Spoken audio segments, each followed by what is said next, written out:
So strap in, rally fans, because we're about to take on Rally Chile, this shakedown stage. A stage shorter than your phone battery on TikTok, but way more explosive. We've lined up 5 absolute legends of rallying, from the noisy flame beast of the 90s to the slick hybrid rocket ships of today. It's basically Fast and Furious Forest Edition.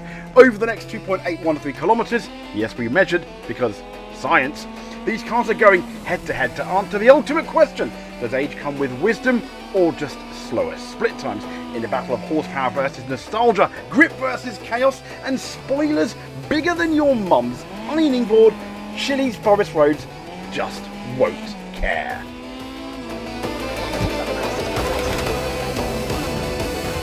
Crest into left 6, long, tightens bumpy.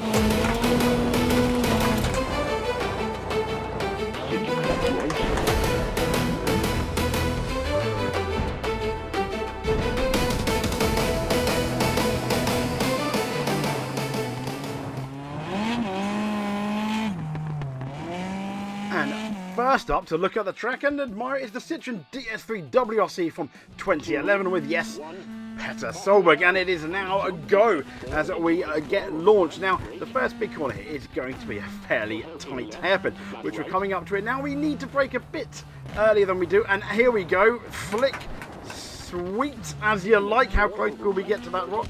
Probably not much closer. Now we picked the stage because this, yes, it is flat, but it is not flat out at all times, simply because the car will just force itself into a position, and it's quite a challenge to see how smooth these cars are. This car's not doing too bad, but we're going to have to compare it to the next one coming up soon. Now we have another fairly big braking point into the right-hander. It goes on for a while, and this car didn't handle some of these tight corners as well as we hoped compared to the others. Spoilers. Now once again, flat through here where we can, but you can hear us lift off as well quite easily as we take this long left-hander, making a few attempts and probably too many adjustments here. And as we are now very high up, as you can see, don't look down, as we're now carrying on. It's going to come up to a fairly significant, mind the rock though, right-hander. Again, not quite flat, but there is a flat bit here. So this tests how good the cars are.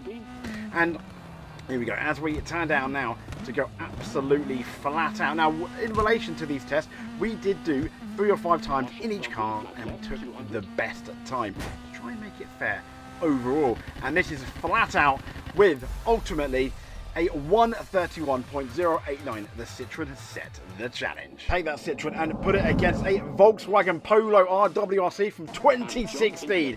Here we go now, and it starts off at fairly even-ish, side by side. The big test is going to be which one can take this hairpin the most, and yes, the Citroen's stylish, but the VW takes a wider line and gets on the power early and now has the advantage. As you can see here on the tree on the left, it goes past it just about first. We're talking tenths though, not seconds at the moment now. A 22.5 versus a 23.1 for the Citroën. The VW Polo is continuing its, let's just say, medium domination of both these vehicles now. As you can see there, it's probably about half a second now. We're going to find out at the next split as we take this right-hander now.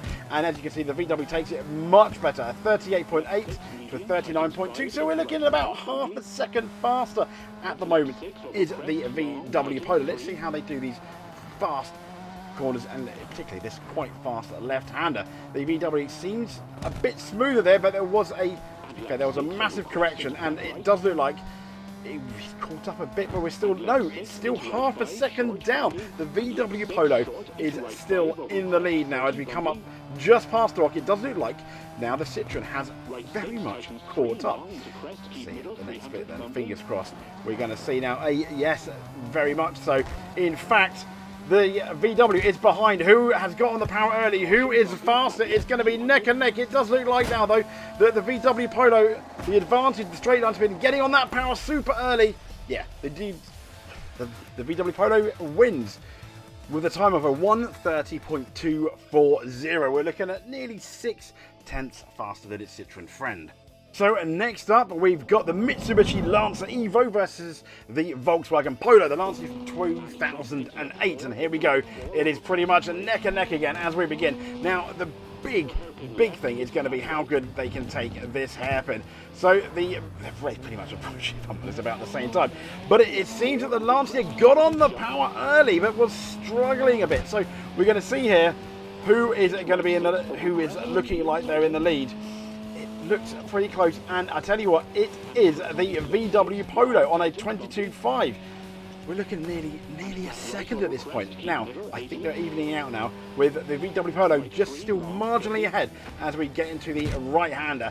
Who can handle this better? It looks fairly even, and the VW Polo is still a couple of tenths ahead. It beat the Citroen. Now, this car is a lot older. If we pass the Subaru on the left, keep going straight. We're really high up now onto this long left-hander, but you can't power through it. You still need a bit of finesse.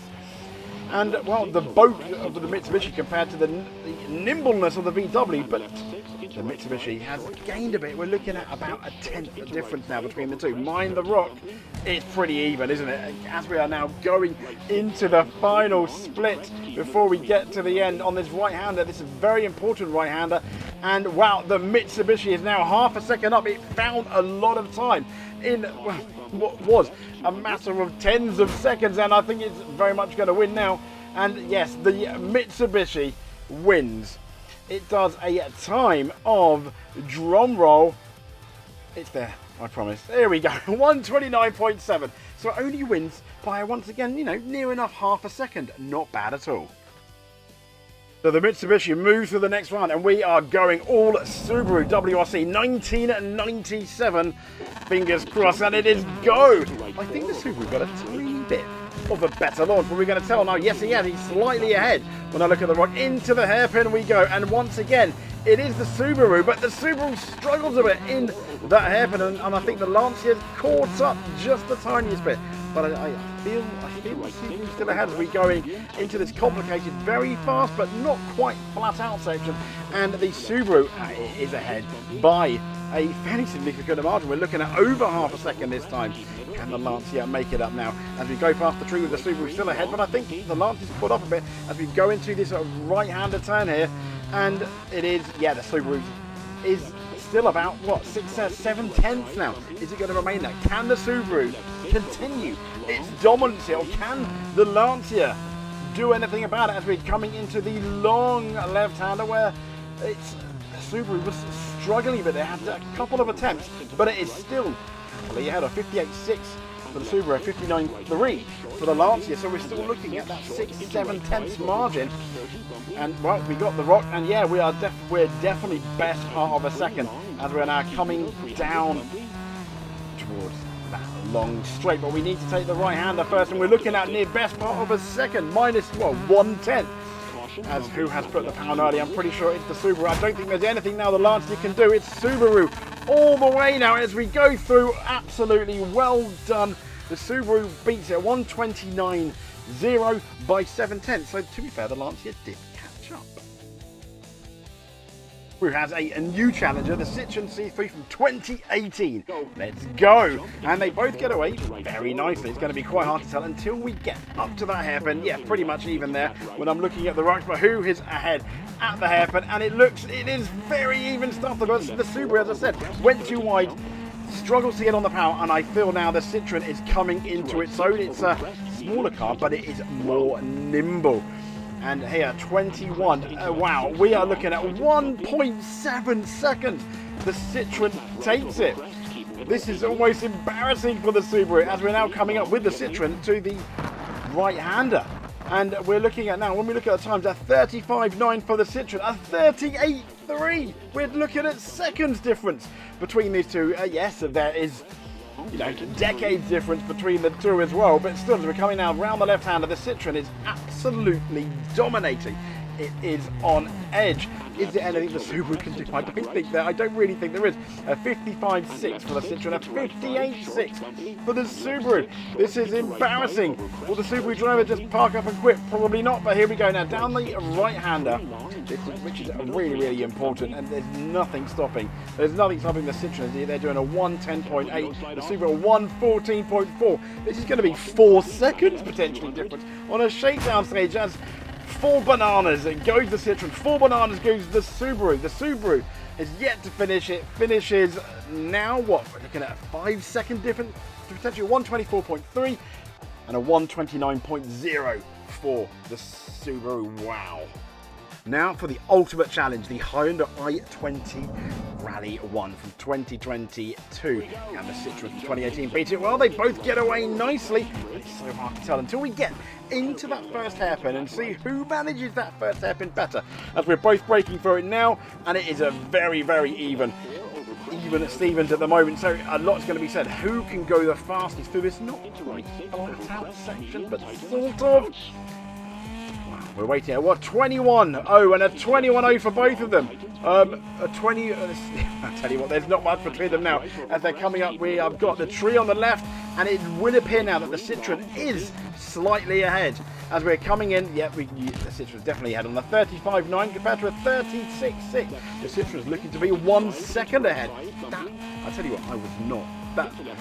When I got up this morning, I did not have that in my diary. The Citroën beating this Hyundai Rally with hybrid as we're now going in the left hand. It looks like the Hyundai has caught up a bit, but has it caught up enough? No, 55.6 for the Citroën, 56.7. We're looking at 1 second now.